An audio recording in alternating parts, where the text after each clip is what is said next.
네, 오늘 이 새벽 기도의 자리에 나오신 우리 성도님들을 환영합니다. 사도신경 고백함으로 새벽 기도회를 시작하겠습니다. 함께 고백하시겠습니다. 전능하사 천지를 만드신 하나님 아버지를 내가 믿사오며 그 외아들 우리 주 예수 그리스도를 믿사오니 이는 성령으로 잉태하사 동정녀 마리아에게 나시고 본디오 빌라도에게 고난을 받으사 십자가에 못 박혀 죽으시고 장사한 지 사흘 만에 죽은 자 가운데서 다시 살아나시며 하늘에 오르사 전능하신 하나님 우편에 앉아 계시다가 저리로서 산 자와 죽은 자를 심판하러 오시리라. 성령을 믿사오며 거룩한 공예와 성도가 서로 교통하는 것과 죄를 사하여 주시는 것과 몸이 다시 사는 것과 영원히 사는 것을 믿사옵나이다. 아멘. 우리 함께 찬송가 314장 내 구주 예수를 더욱 사랑 찬양하시겠습니다.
함께 나눌 말씀은 누가복음 10장 25절에서 42절까지 말씀입니다.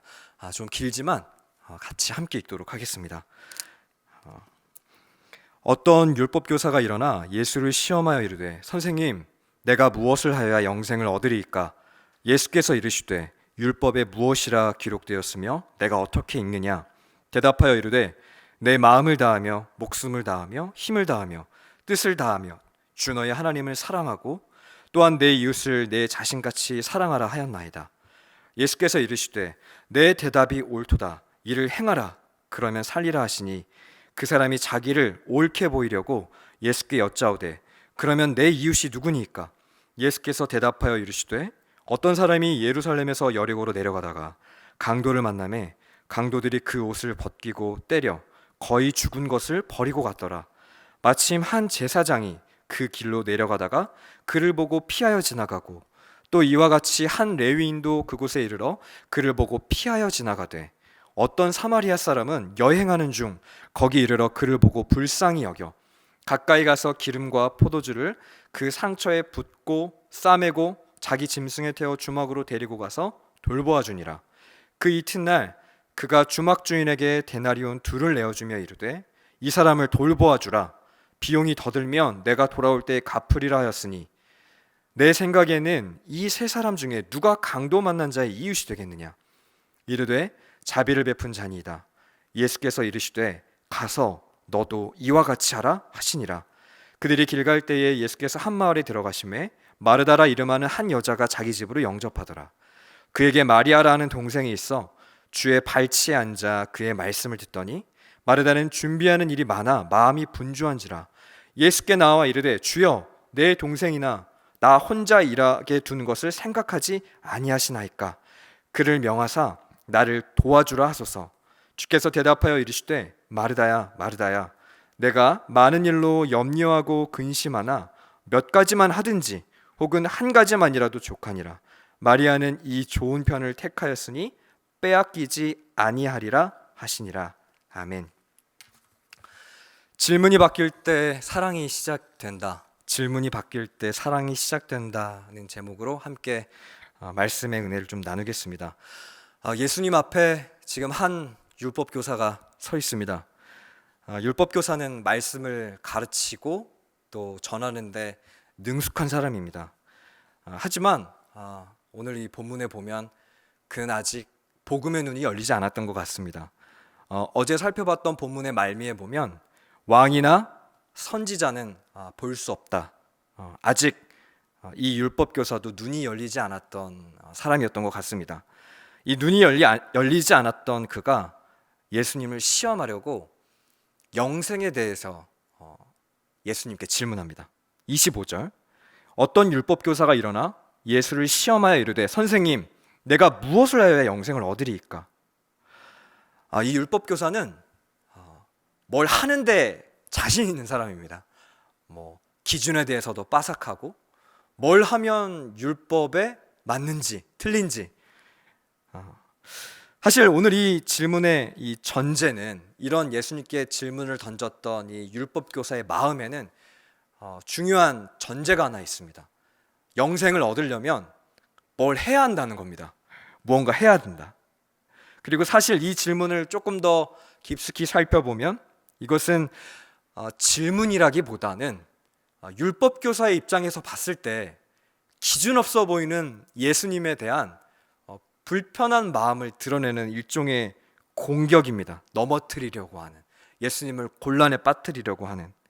이 율법 교사의 기준에서 봤을 때 예수님만큼 무질서한 사람이 없었습니다. 세리, 창기, 부정하다고 생각했던 사람들에게 다가가서 항상 경계를 넘으셨던 분이 예수님이셨거든요. 예수님은 항상 선을 넘으셨습니다. 보통 많은 사람들이 이렇게 선을 긋고 그 선 안에 있는 것으로 참 편안함과 안정감을 이렇게 누리지 않습니까? 그런데 예수님은 항상 선을 넘으셨습니다. 율법 교사가 보기에 그 선 넘는 예수님이 좀 많이 불편했던 것 같습니다. 이것을 간파하셨던 예수님은 도리어 그에게 역질문을 하십니다. 네가 알고 있는 기준이 율법에서는 뭐라고 말을 하더냐? 뭐라고 말을 하니? 그 질문에 율법 교사는 이렇게 대답합니다. 27절인데요. 대답하여 이르되 내 마음을 다하며 목숨을 다하며 힘을 다하며 뜻을 다하여 주 너의 하나님을 사랑하고 또한 내 이웃을 내 자신같이 사랑하라 하였나이다. 이에 대한 예수님의 대답은 명쾌하게 답을 주십니다. 28절 예수께서 이르시되 내 대답이 옳도다. 이를 행하라. 그러면 살리라 하시니 네가 안다고 생각하는 대로 그대로 행하라. 네가 정말 진실로 제대로 알고 있다면 행동하게 될 것이다. 그런데 만약 정말 율법 교사가 하나님을 사랑하고 또 이웃을 사랑하고자 했었다면 그대로 행하라고 하는 주님의 말씀에 과연 어떤 답을 하는 게 맞았을까요?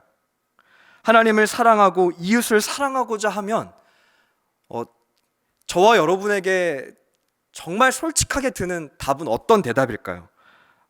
사랑하려고 하면 할수록 사랑할 수 없다라는 고백이 나오는 것이 저와 여러분의 실제적인 대답 아닙니까? 저도 마찬가지거든요. 사랑을 하면 하려고 할수록 사랑이 안 되는 저 때문에 절망하는 것이 사실 많은 그리스도인들의 신앙의 실존입니다. 아무리 우리가 사랑하려고 해도 사랑하는 게 잘 안 된다. 이것을 직면하는 게 신앙생활의 민낯 아닙니까? 도리어 사랑할 수 없음을 고백하는 것. 그런데 오늘 이 율법교사는 지기 싫어서인지 예수님에게 다시 한번 또 질문을 합니다. 그러면 내가 누구를 사랑해야 합니까? 대상에 대한 질문으로 넘어가게 됩니다. 이 맥락에서 나오는 이야기가 바로 너무 유명한 선한 사마리아인의 이 본문입니다. 율법교사의 질문은 그러면 내 이웃은 누굽니까, 예수님? 누구를 사랑해야 됩니까?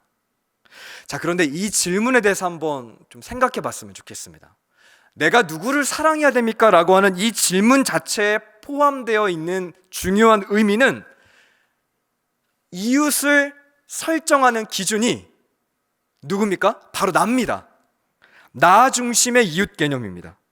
하지만 오늘 이 선한 사마리아인의 비유는 나 중심의 이웃 개념이 아니라 누가 강도 만난 자의 이웃이냐, 우리가 도와야 할 이웃의 관점에서 질문하는 것으로 질문의 방향을 바꾸어 버립니다. 예수님께서 누가 그의 이웃이 되어줄 것인가, 정말 간절한 필요를 가지고 있는 정말 갈급한 그 사람의 이웃이 누가 되어줄 것인가, 이 차이를 좀 아시겠습니까? 나의 이웃이 누구인지 이게 아니라 정말 필요가 있는 그 사람의 이웃이 누가 되어줄 것인가. 정말 중요한 전환 아닐까요? 예루살렘에서 여리고로 내려가다가 강도 만난 자는 아마 유대인이었을 가능성이 굉장히 큽니다. 만약에 유대인이 아니었다라고 하면은 사마리아 사람이었다라고 하면 아마 오늘 본문에 이 사마리아라는 정보가 기록이 되어 있었을 겁니다. 아마도 유대인, 어찌 보면 제사장과 레위인의 입장에서 봤을 때에는 동족이었을지도 모르겠습니다. 그리고 예루살렘에서 같이 예배드렸던 동역자일지도 모릅니다. 자, 그런데 이 강도 만난 자는 누군가의 도움이 없으면 그 자리에서 죽을 수밖에 없는 운명이 있는 사람입니다. 하지만 오늘 이 제사장과 레위인은 이 강도 만난 자를 피하여서 지나갔다고 기록이 됩니다. 참 많이 불쌍한 건 맞지만 지금 그 사람의 필요가 보이는 것은 분명하지만 너무 애매했던 것 같아요. 이유가 뭘까요?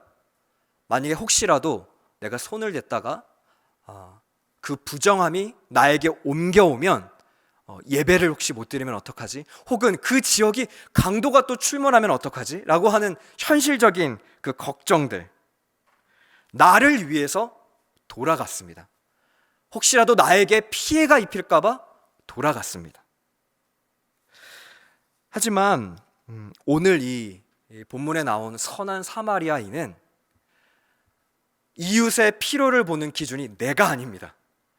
지금 쓰러져 있는 그 사람의 필요를 봅니다.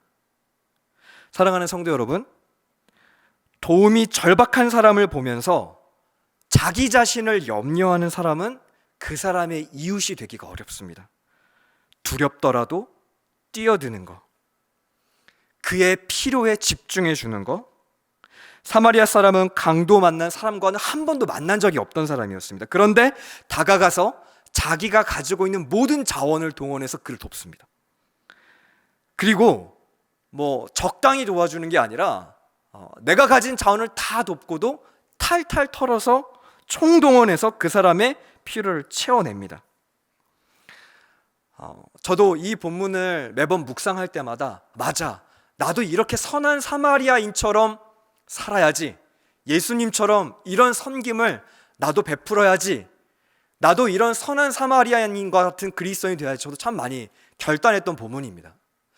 근데 이 본문을 오랫동안 묵상을 해왔지만 막상 실천의 자리에 가면 이 본문이 참 쉽지 않은 본문이에요. 왜 그렇습니까? 사실 사마리아 사람과 이 유대인은 이 원수관계 아니었습니다. 원수관계였기 때문에 사실 이 도움의 수준은, 이 본문에 있어서 도움의 수준은 굉장히 높은 수준의 이 도움입니다. 특별히 이번에 이 본문을 묵상하면서 저에게 주셨던 새로운 마음은 무엇이었냐면, 대체 오늘 이 본문의 사마리아 사람은 누굴까?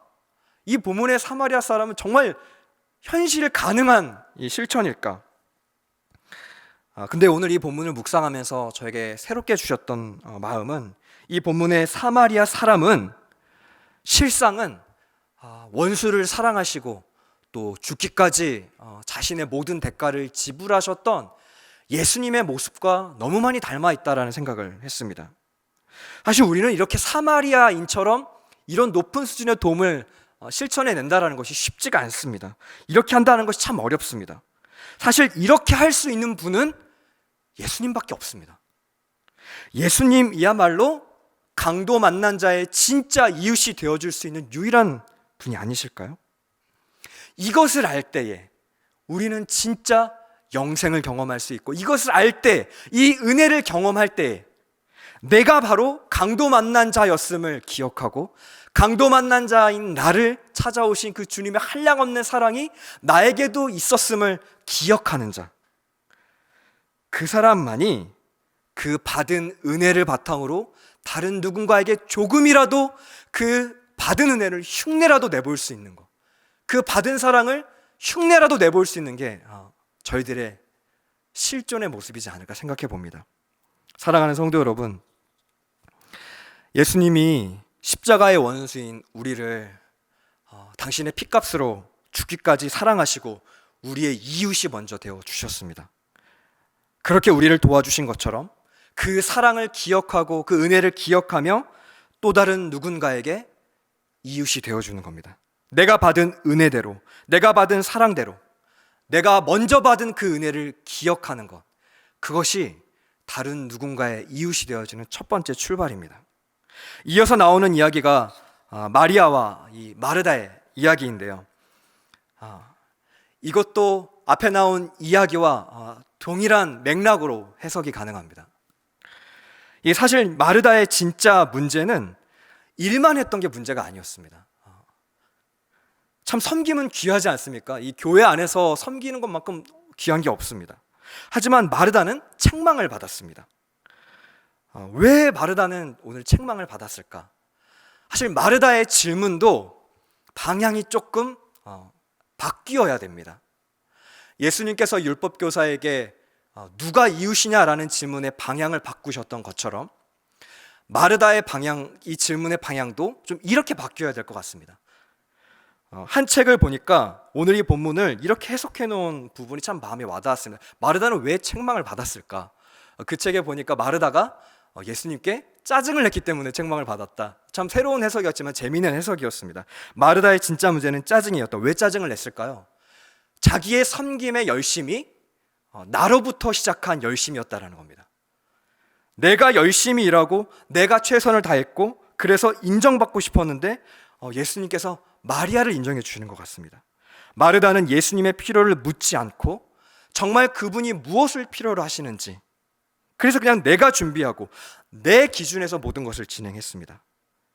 그러나 나의 필요가 아니라 예수님의 진짜 필요로부터 반응하는 것, 나의 기준과 나의 만족을 위한 섬김이 아니라 예수님께 붙어서 예수님께 필요를 묻는 것, 그리고 그 예수님께서 나에게 말씀해 주신 것을 듣고 반응하는 것, 그것이 바로 참된 섬김의 출발 아닐까요?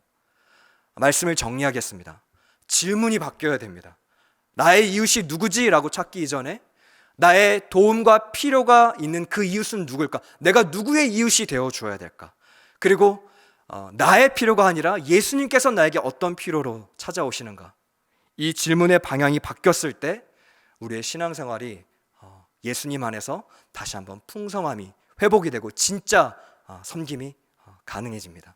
오늘 이 말씀을 붙잡고 이웃의 필요와 예수님께서 나에게 말씀해 주시는 그 민감한 음성에 반응하는 성도님들이 되시기를 주님의 이름으로 축원합니다. 오늘 말씀 기억하며 함께 기도하겠습니다.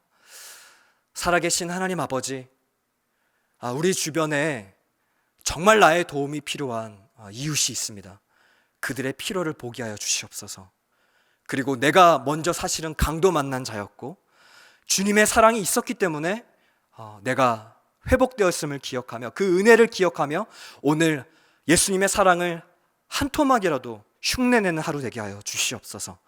그리고 나의 열심과 나의 최선이 아니라 예수님께서 말씀하시는 그 음성에 귀 기울이는 오늘 한날 되게 하여 주시옵소서. 살아계신 예수 그리스도의 이름으로 감사하며 기도드립니다.